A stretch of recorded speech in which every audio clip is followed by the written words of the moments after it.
Je ne suis pas politicien. Je n'ai pas de langue de bois. Moi, je suis un militaire. Et je préfère vous dire la vérité.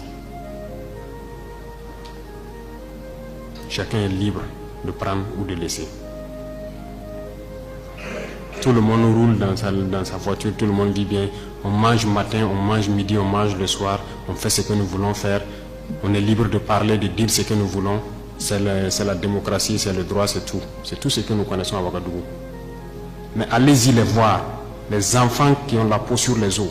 Allez voir les vieillards qui meurent de faim. Allez voir ces femmes qui ne peuvent plus allaiter parce qu'elles n'ont plus rien dans le sein. Allez les voir. Ne faisons pas semblant.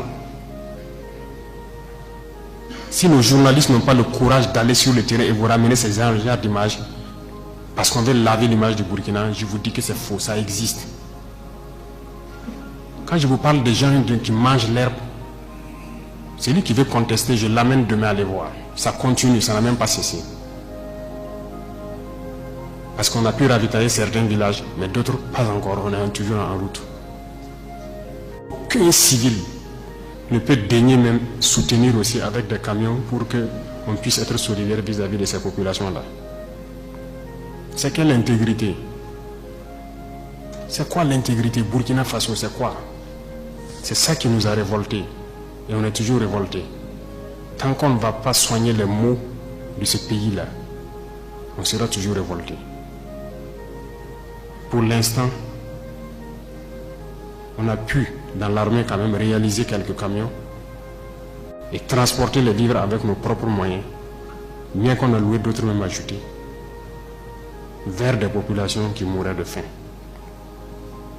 Et même dans cette location, j'ai vu qu'il n'y a aucune pitié. Des citoyens savaient que c'est pour aller là-bas, mais ils sont restés sur leurs tarifs. C'est pour dire que la solidarité a disparu au Burkina. Ayez pitié des gens, ayez pitié de la jeunesse, ayez pitié des enfants. Qu'est-ce qu'ils ont fait ces villageois-là pour que quand le soleil tombe, eux ils se retrouvent dans les grottes, dans les arbres, ils quittent le village.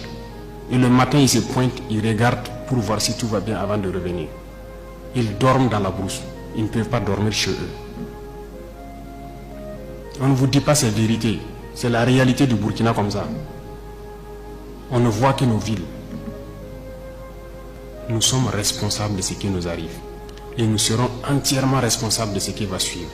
Soit c'est du bon ou c'est du mauvais, ça dépendra de nos comportements dans le futur. Chacun n'a qu'à donner le meilleur de lui-même. Et je pense qu'on peut y arriver. Je suis optimiste, j'ai foi.